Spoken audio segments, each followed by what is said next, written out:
The Bible, the foundation of Western faith. But what if I told you it holds a secret, a truth buried beneath layers of translation and interpretation, a truth so shocking it could rewrite history as we know it, a truth about a dark goddess who reigned supreme before the dawn of time. We journey back to the very beginning, not to the Garden of Eden, but to the primordial chaos of Orphic mythology.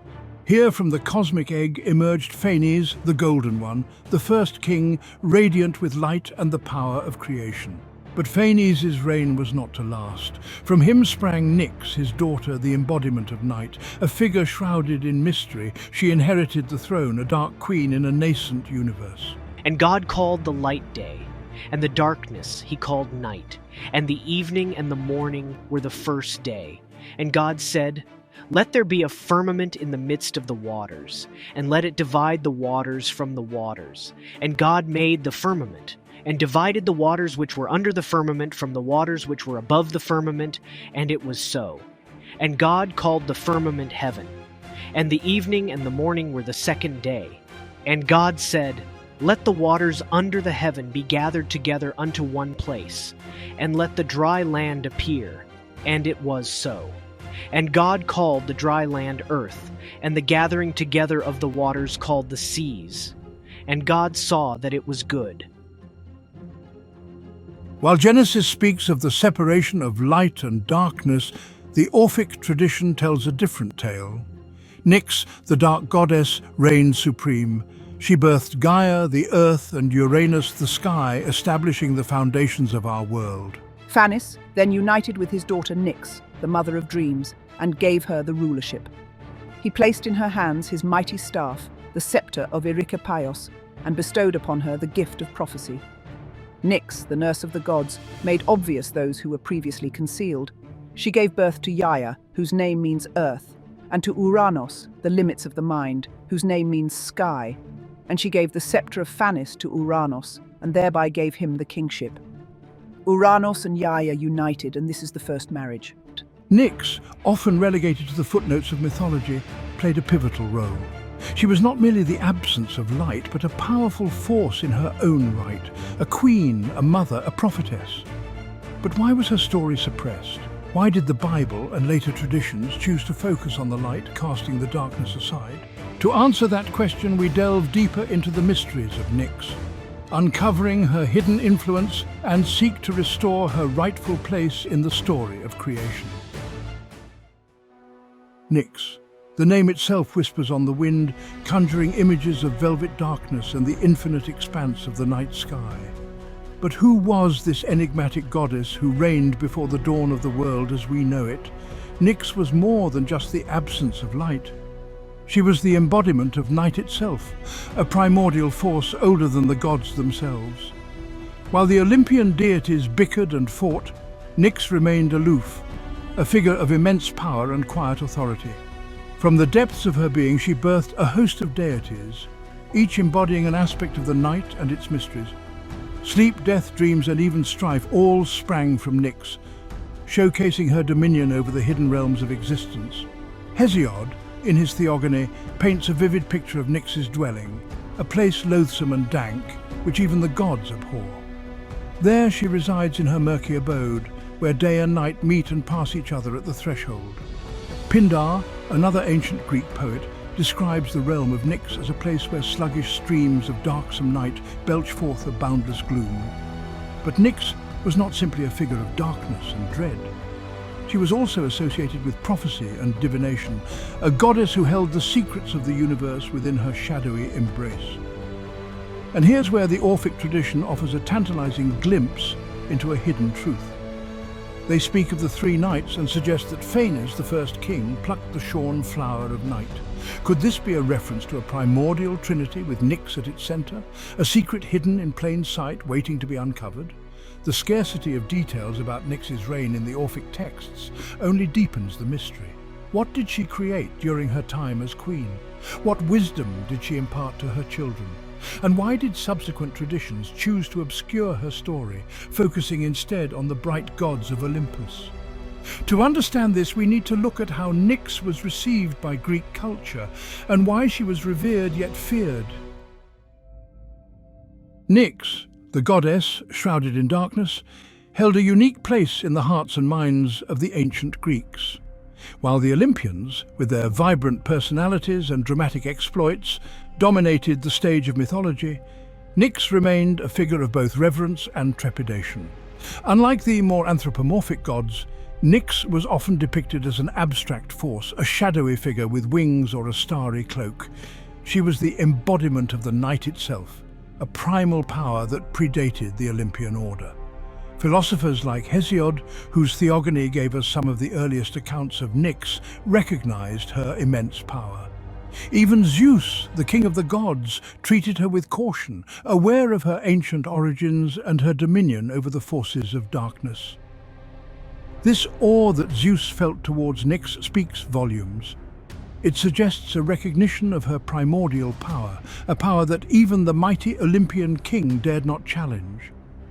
Some scholars even interpret this as fear, hinting at a potential conflict between the old ways and the new. Imagine the scene: Zeus, the thunderer, ruler of the sky, hesitant to act against the goddess of night. This tension between light and darkness, between the established order and the primordial forces, adds another layer to the complex tapestry of Greek mythology. Despite her limited role in Olympian myths, Nyx was worshipped and revered in her own right.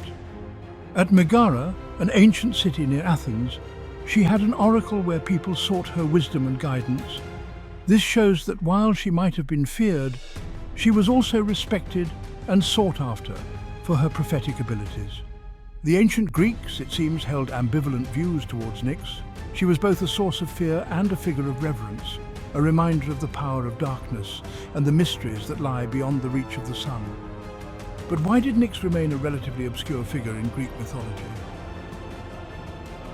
Nyx, the goddess of night, was not merely a passive force in the cosmos. She was a creatrix, a mother, a source of life and change. From her shadowy depths emerged a host of powerful beings, shaping the very fabric of existence. Hypnos, the bringer of sleep and dreams, offered respite from the trials of the day. Thanatos, the embodiment of death, ensured the natural cycle of life and rebirth. Eris, the goddess of strife, introduced conflict and change, driving progress and evolution, and the Moirai, the three fates, spun the threads of destiny, determining the course of every life. But Nyx's creative power extended beyond birthing individual deities. In some Orphic accounts, she is credited with laying a silver egg, from which emerged a second cosmos, a more structured and ordered world than the chaotic realm that preceded it. This second cosmos, born from the darkness of Nyx, represents a crucial step in the evolution of the universe. It's a world where the primordial forces are tamed, where order begins to emerge from chaos. Nyx reigned over this second cosmos, her darkness providing a fertile ground for the gestation of new gods and the eventual rise of the Olympian order. But her reign was not one of stagnation. It was a time of profound transformation, a necessary period of darkness before the dawn of a new era. And here we see a crucial element in the Orphic cosmogony, the concept of succession.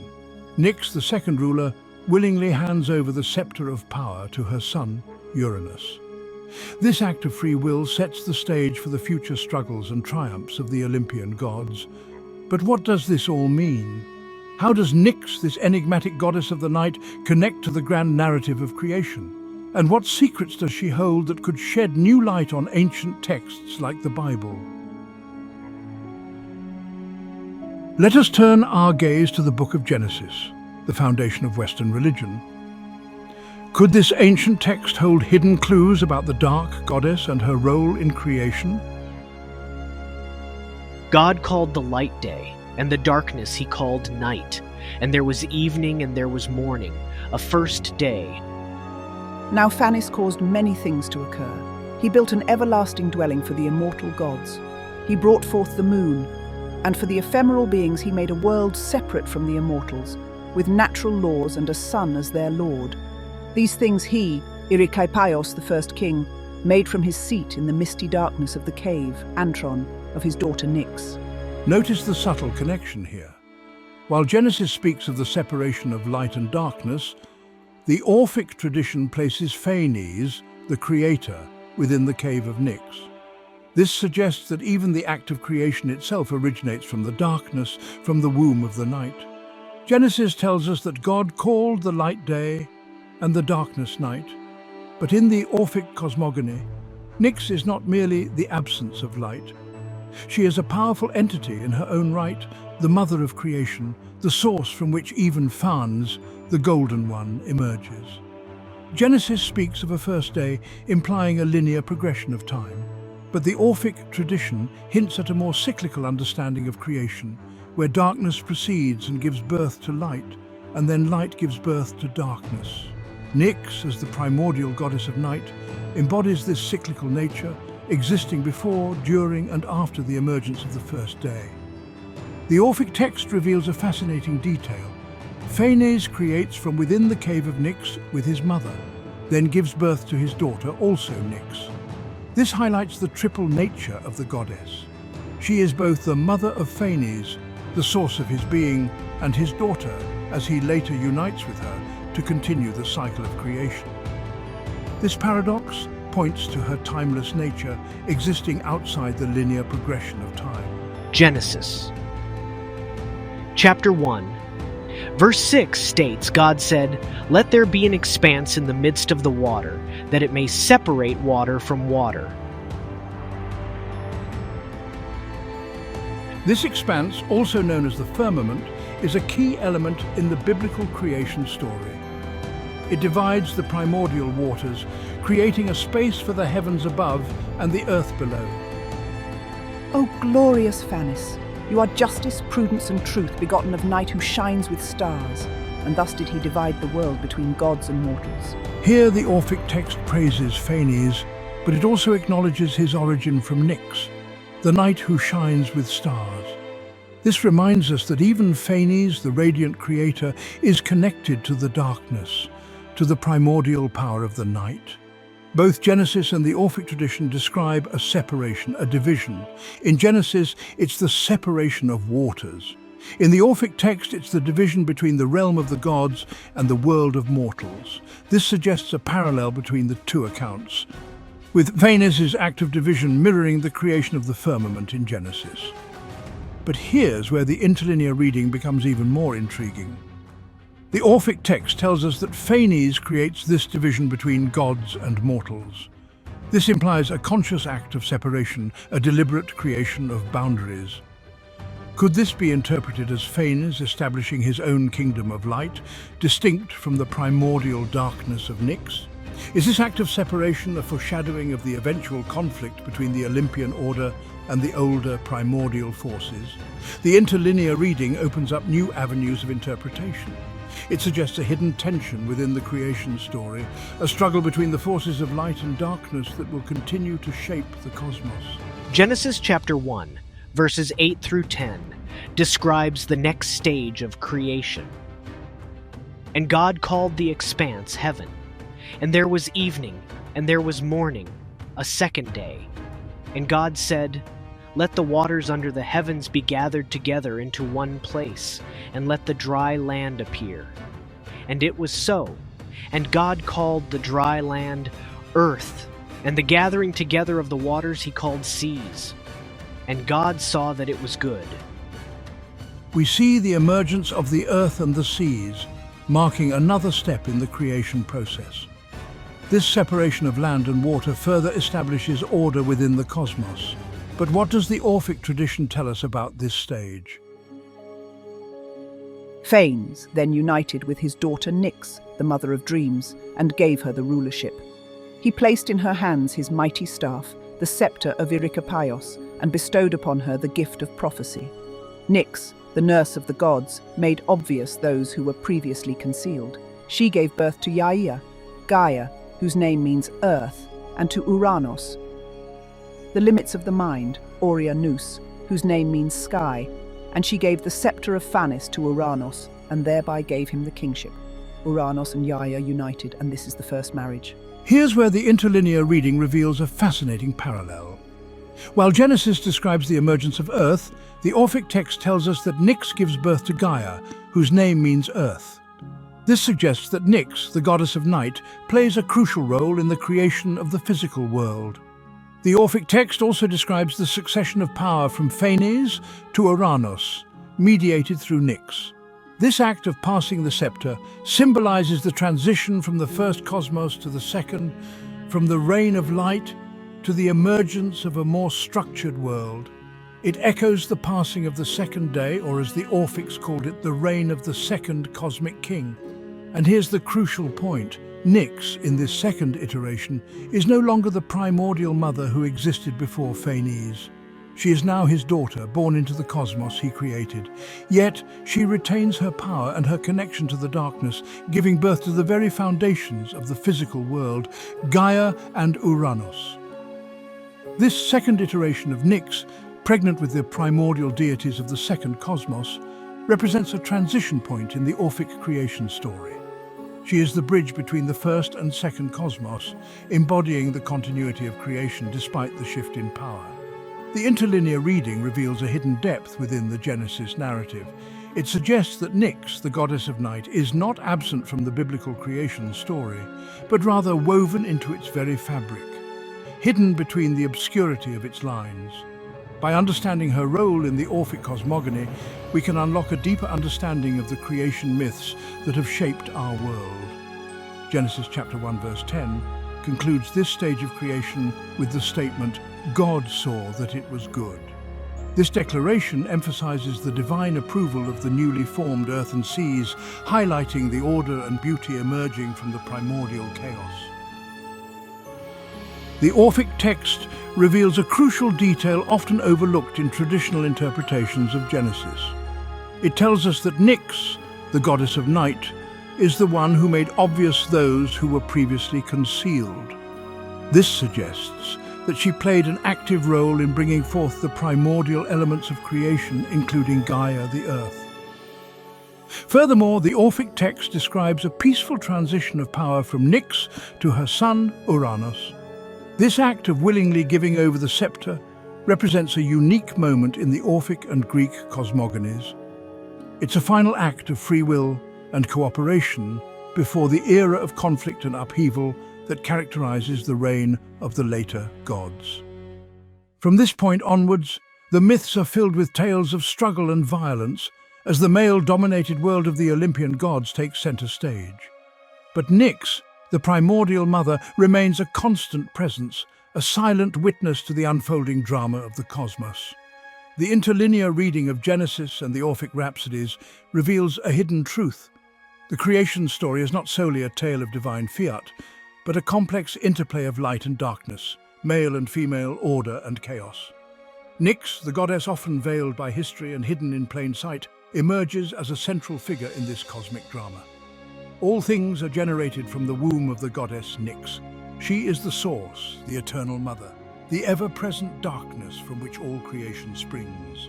The Orphic theogonies, with their emphasis on Nyx and the succession of divine rulers, offer a radical alternative to the monotheistic worldview that has dominated Western thought for centuries.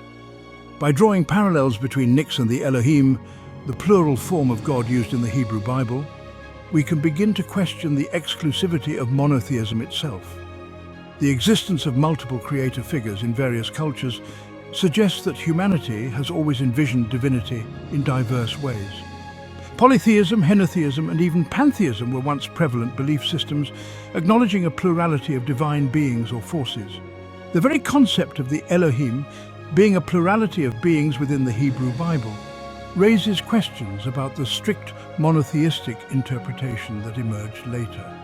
Could this plural form hint at a more complex divine reality, a pantheon of gods working together to bring forth creation? By highlighting Nyx's role in creation, we can argue that the focus on a sole male creator god is a later theological development, one that obscures the earlier, more inclusive understanding of divinity.